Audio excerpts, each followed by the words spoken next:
Tutorial daw guys kung paano maglagay ng sound effects at kung paano ito i-timing sa bawat kilos natin gamit ang CapCut. Halimbawa ito.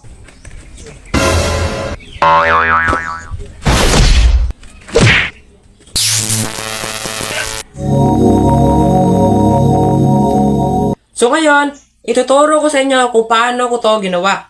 At sa dulo na video, ituturo ko din sa inyo kung saan tayo makakakuha ng libreng sound effects. Let's go!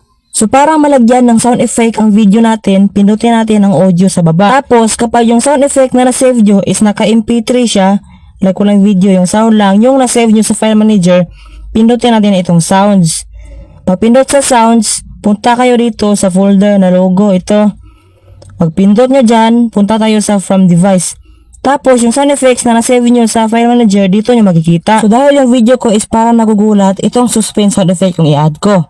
I-tap ko to. Tapos makikita nyo agad sa baba yung blue na yan. Yung blue, yan yung sound effect na na-save nyo. So para matiming natin itong sound effect, hanapin natin kung saang part yung nagugulat na ako. O pag nakita nyo na kung saang part nagugulat kayo, ilong press nyo yung audio effect nyo.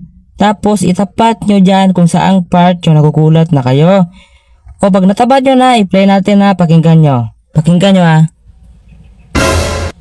O diba? Play natin ulit. O pag mapapansin nyo, hindi siya timing, i-adjust nyo lang. So para ma-adjust, ilong press nyo yung blue yan, yung sound effect, tapos i-drag pa bante, i-drag pa atras.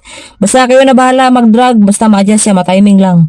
O, na-timing na tayo dyan. So ngayon, kung ang sound effect na na-save nyo is nasa gallery nyo, like na-save nyo sa Messenger, na-save nyo sa Facebook, sa YouTube, yung ganun ba, yung video bitaw, yung MP4. Kapag MP4 yung sound effect na na-save nyo, punta kayo dito sa extract. O pag pindot nyo sa extract, mapupunta kayo dito sa gallery nyo. So piliin nyo lang yung MP4 na sound effect na na-save nyo. Sa akin, ito.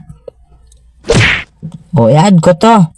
Pag ma-add, ang mangyayari, yung audio lang yung madala, yung mapunta dito sa CapCut. Yung video hindi na. O yan na, yung blue. Tapos i-timing natin dahil sinuntok yung pader yan. Hanapin natin kung saang part yung sinuntok na yung pader. Yan o. Yung pagsuntok ko dyan. O dyan na itapat yung blue. Yung blue yan ang sound effect. Ilong press natin. Ilong press nyo lang. Tapos itapat nyo dyan sa white na line. Kasi dyan man tayo nakapokus sa white na line. O, play natin. O, play natin ha, pakinggan nyo. O, timing na siya. Play natin ulit. O, play natin. O, pag timing na, okay na yan. Ganun lang pag timing. So, ngayon, kung wala kayong sound effect, kung hindi kayo marunong mag-download, meron ding free audio dito sa CapCut. I-tap natin tong effects. Pag tap nyo sa effects, o, marami ng free audio dito. So dahil ang video ko ay sinipa ko yung kakambal ko, punta ako dito sa laban. Hanapin natin yung laban. Ito. Pag tap nyo sa laban, o marami ng klase-klaseng laban na sound effect na dyan. Mamili lang kayo. Kung makapili na kayo, i-tap nyo lang. Pakinggan nyo ha. O. Marami dito. Ito, try natin to.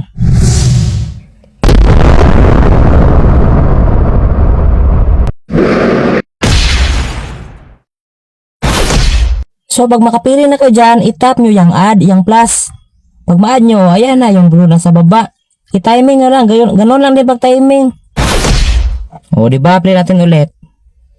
So, tapos na tayo dyan. So, yung last na ginawa ko dito is the magic ako. So, ganon pa rin. Kung wala kayong na-download na sound effect, dito lang kayo sa effects. Marami na dito. Punta tayo dito sa Mahika dahil magic man tayo. O, i-tap natin yan. Pakinggan natin.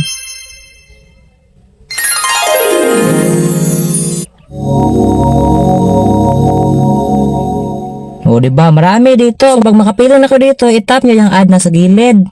O pag matap nyo, yan na yung blue na sa baba, yan na yung audio nyo. O i-timing na lang. Hanapin natin kung saang part yung na magic na ako. Doon din natin itapat yung sound effect. O diba, ganun lang. Yung sobra, pwede nyo naputulin. I-tap, tapos i-drag yung white na line para ma-delete. O review natin, play natin.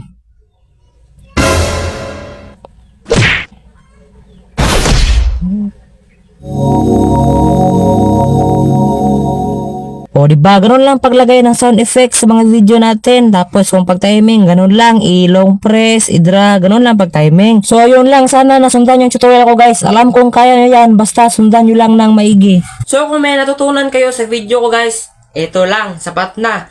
At kung gusto nyo pa ng maraming tutorials at matuto ng iba't ibang tricks gamit ang CapCut, ito lang, sapat na. Salamat!